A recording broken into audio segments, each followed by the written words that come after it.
কিছু। ও তোমরা চলে এসছো, কেমন আছো? নমস্কার, বর্ধমান ঘরকোনা একটা ব্লগ থেকে তোমাদের সবাইকে স্বাগত। দেখো না ফুলগুলো শুকিয়ে গেছে, তাই দেখছি আবার নতুন ফুল আনতে হবে। তো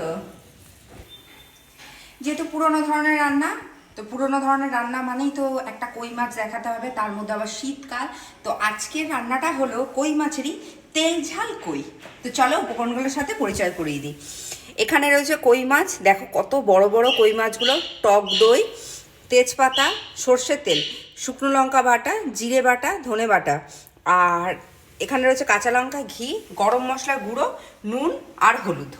তো চলো রান্নাটা শুরু করি। প্রথমে আমি কই মাছগুলো অল্প নুন হলুদ মাখিয়ে নেব, আর আমি এইদিকে অল্প একটুখানি সর্ষের তেল গরম করতে বসিয়ে দিই, একদম অল্প, ওই 1 চামচের মতনই।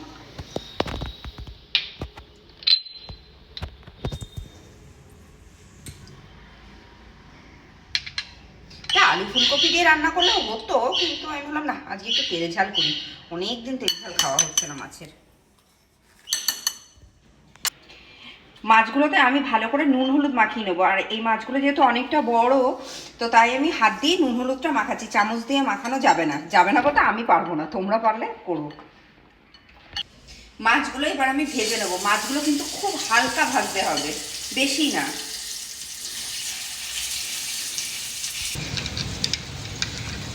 টক দইটা একটু ফেটিয়ে নিয়ে দেখি মাছটা হলো নাকি ভাজা। বাহ, আমার 1 পিঠ হয়ে গেছে। আমি একটু ঢেকে ঢেকেই ভাজি, যেহেতু মাছটা অনেক বড়, তাই।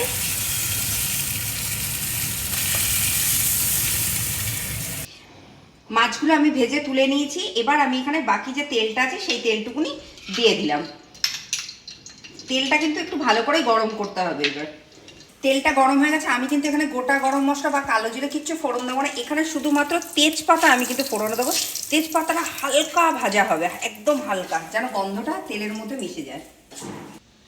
এবার আমি এখানে জিরে বাটা দিয়ে দিচ্ছি। তোমরা কিন্তু, আমি এখানে বাটা ব্যবহার করছি, তোমরা সব মশলা এখানে গুঁড়ো ব্যবহার করতে পারো, ঠিক আছে, কোনো অসুবিধা নেই।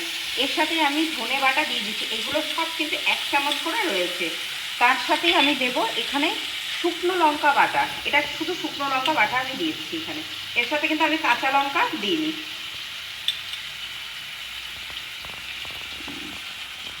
নুন দেবো এর সাথে, আর হলুদ গুঁড়ো দেবো এর সাথে। আমি মশলাটা এবার খুব ভালো করে কষাবো।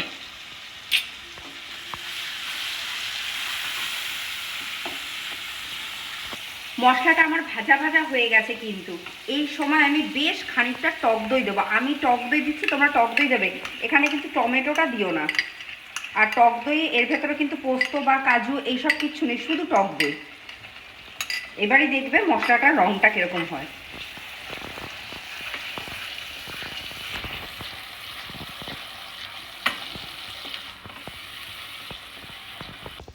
মোটামুটি দেখো মশলাটা থেকে আমার একটু ফুটে উঠেছে। এইবার আমি মাছগুলো দিয়ে কিন্তু একটু ঢেকে রাখবো এখানে, নাহলে কিন্তু মাছগুলো সেদ্ধ হবে না, যেহেতু মাছগুলো অল্প ভেজেছি আমি, তার জন্য।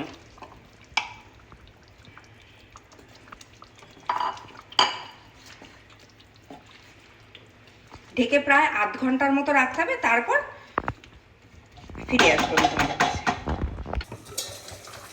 বাহ, কি সুন্দর গন্ধ বেরিয়েছে। আর একটু হবে মাছগুলো, ব্যাস, তারপরে পরিবেশন করে তোমাদের কাছে ফিরে আসবো, অবশ্যই ঘি আর গরম মশলা দিয়ে দেখিয়ে। কোনো কথা হবে না, মাছটা থেকে দেখো তেল একদম বেরিয়ে পড়েছে। এবার আমি গরম মশলা আর একটু ঘি ছড়িয়ে পরিবেশন করবো। যা গন্ধ বেরিয়েছে না গো, তোমরা অতি অবশ্যই শীতে একবার ট্রাই করো।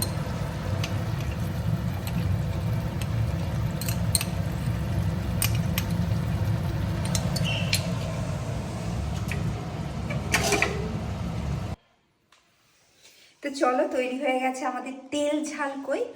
আমি তো দুপুরবেলা আমার বাড়ির সবার সাথে, তোমার দাদা, আমার ছোট্ট ছেলে সোনু, সবাই মিলে একসাথে খাবো। তোমরা অতি অবশ্যই শীতে কিন্তু একবার ট্রাই করো। আর আজকের ভিডিওটা, আজকের রান্নাটা যদি ভালো লেগে থাকে, তোমরা অতি অবশ্যই আমার চ্যানেলটা সাবস্ক্রাইব করো, শেয়ার করো, লাইক করো, কমেন্ট করো। আর যদি কিছু খারাপ হয়ে থাকে নিজের ভাবে ক্ষমা করো। আজ তাহলে আসি।